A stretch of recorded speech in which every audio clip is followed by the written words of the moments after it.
Ma cousine a été victime d'un échange de vie dans un hôpital.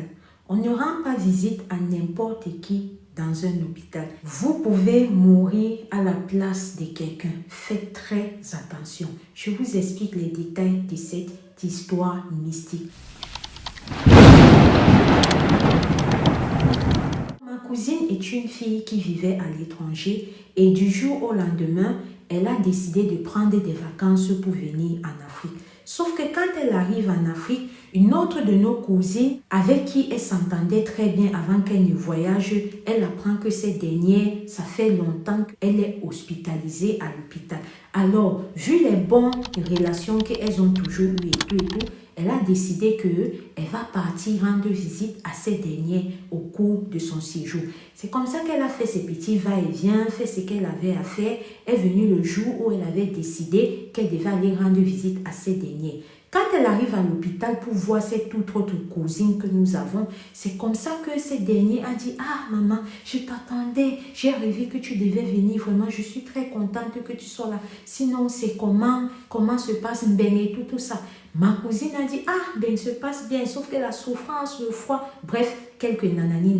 C'est là où est venu le moment où cette cousine a demandé à ma cousine de l'aider à se lever. Comme quoi, ça faisait déjà depuis des jours qu'elle ne s'est pas levée de son lit et qu'elle aimerait marcher un peu. Notons que quand elle arrive à l'hôpital pour rendre visite à cette dernière, elle a humé une odeur de fétiche. Elle a humé une odeur, vous connaissez... Quand vous partez peut-être chez les praticiens, on fait un travail sur vous, une sorte d'odeur mélangeant l'encens là. Je ne sais pas comment vous expliquer. Bref, ça c'est ce que ma cousine a humé quand elle est allée à l'hôpital pour regarder cette cousine-là qui était, notons-le, seule dans sa chambre. Donc, avec ce détail, on va enlever l'hypothèse selon laquelle peut-être c'était un autre malade de la chambre qui était là dans un système. Non, elle était seule dans sa chambre.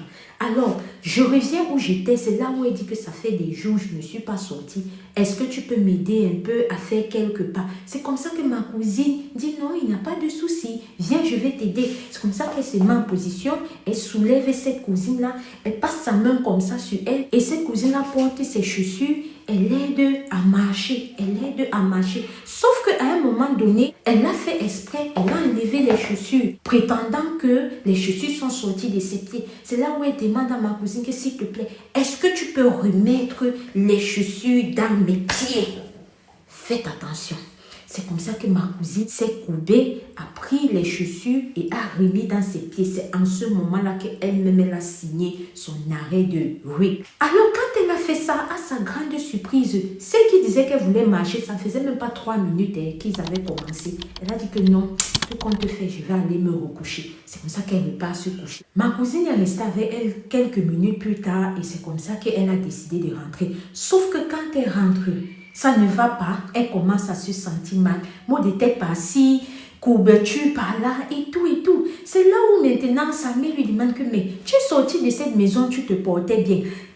Un peu, tu reviens, ça ne va pas. Qu'est-ce que tu as fait de ta journée? Tu es parti où? Tu as fait quoi? Explique-moi, je veux comprendre.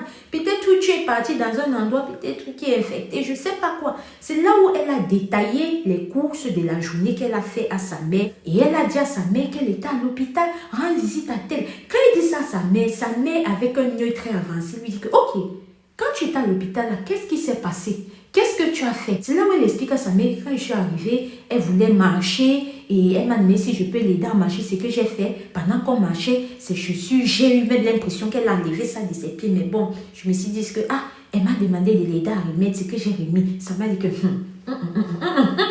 Sa mère lui demande que, est-ce qu'il y a quelque chose de particulier que tu as constaté? Est-ce qu'il y a quelque chose de quelque chose que tu as constaté? Il dit que oui maman, je me rappelle maintenant quand je suis entrée, il y avait une odeur de médecine traditionnelle là, tu vois. Sa mère dit ok, j'ai compris. C'est comme ça qu'elle reste, elle appelle quelque part. Quand elle appelle quelque part, on lui dit que maman, ta fille est partie faire un échange. Ou ta fille est là. Si ce que tu voudrais qu'on puisse aider ta fille, il faudrait qu'elle reparte là-bas à l'hôpital avant que minuit n'arrive et que celle-là retire les chaussures, elle remet les chaussures là entre ses pieds et elle revient, ta fille sera sauvée. Voilà où alors l'affaire là a pris une autre tournure. Quand on dit ça là, c'est comme ça qu'elle dépêche sa fille qu'on part. Quand elle dépêche sa fille maintenant qu'on part, chambre d'hôpital où celle-là était, comme si elle était déjà en train de partir là. On arrive là-bas, la chambre est occupée par quelqu'un d'autre, celle-là n'est plus là. La mère prend sa fille qui, entre-temps, commençait à se sentir faible. Physiquement, on ne voyait rien, mais la façon dont la petite là se sentait, tu sentais que son corps était en plein travaillement. C'est comme ça que vous, ils prennent le taxi, ils partent chez ceux-là. Ils sonnent au portail, personne n'ouvre. Il n'y a même pas de lumière. Ça, c'était il y a aux environs de 20h30. Il n'y avait même pas de lumière. Personne n'était à la maison. Ils sont partis chez tous les membres de la famille où ils pouvaient penser que celle-là pourrait partir. Elle n'était pas là-bas. Ses parents n'étaient pas là-bas. Personne n'était là-bas. Voilà comment on commence à appeler. Les numéros ne passent pas. On dirait qu'ils ont bloqué tout le monde. On prend les numéros inconnus. Ça ne passe pas. Celle-là, elle avait même carrément éteint son téléphone. C'était plus même au niveau de bloquer. Parce que quand ils appelaient avec le numéro, ils croyaient qu'elle a bloqué. Mais son téléphone était même éteint. Pour les membres de sa famille étaient éteints. Voilà comment. Tourner.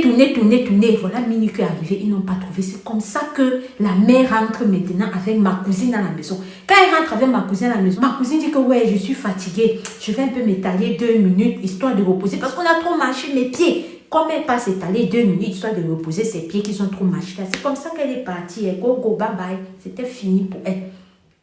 C'était fini pour elle. Vous voyez les choses comme ça. L'histoire, cela nous a été racontée par sa cousine qui a vécu ça parce qu'elle est habillée chez la sœur de l'histoire.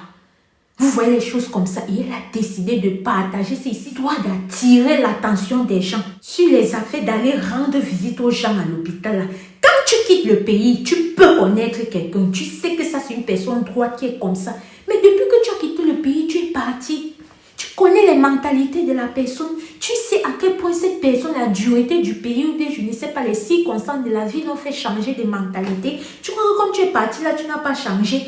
Les autres sont restés, eux ici n'ont pas changé. Faites quand même attention, chers benguistes. On va vous expliquer ça comment. Faites quand même attention. La confiance n'exclut pas la méfiance. Combien d'histoires de ce genre là à raconter ici sur cette chaîne d'Alicia Lotus? Combien? Excusez-moi si je me suis emportée, mais cette histoire-là m'a tellement énervée. La confiance n'exclut pas la méfiance. Voilà une soeur comme ça, gratos, qui est descendue pour ses vacances, qui a décidé que voilà, c'était une cousine avec qui je m'entendais. Elle ne peut pas comprendre qu'elle est malade. Je tourne sans aller là-bas. À travers son côté humain, à travers son côté de solidarité et tout, elle a décidé d'aller rendre visite et sa part est venue comme ça. On peut faire ça. J'espère que toi qui as fait ça, si tu tombes sur ma vidéo là, tu ne vas jamais rip. Tu ne vas jamais rip. Tu as compris? Regardez. Shalom. Alors la famille, vraiment, une fois de plus, désolée si je me suis emportée. L'affaire là m'a tellement énervée que même les chaussures, j'ai même enlevé pendant que je racontais ça. On peut faire ça? Hey! Ce que tu crois que tu ne peux pas faire, là, ne pense pas que quelqu'un d'autre ne peut pas faire aussi. Ah! Famille, soyons prudents, hein? Soyons, moi-même je suis dedans. Prions sans cesse parce que le dehors est miné. Oh! Si tu écoutais l'histoire de ces sœurs et que tu penses que ça t'a aidé, que ça t'a permis de ne pas sortir bredouille, et au fond de toi, si tu as aussi une histoire, viens partager parce que comme celle-ci t'a aidé, ta part aussi peut aider pour quelqu'un d'autre. Écris-nous sur notre numéro WhatsApp qui s'affiche là.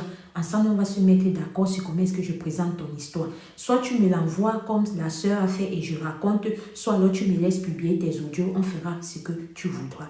Je vous dis à très bientôt pour une prochaine vidéo. Shalom. PS, n'hésitez pas à aller découvrir toutes nos différentes playlists que nous avons ici. Merci.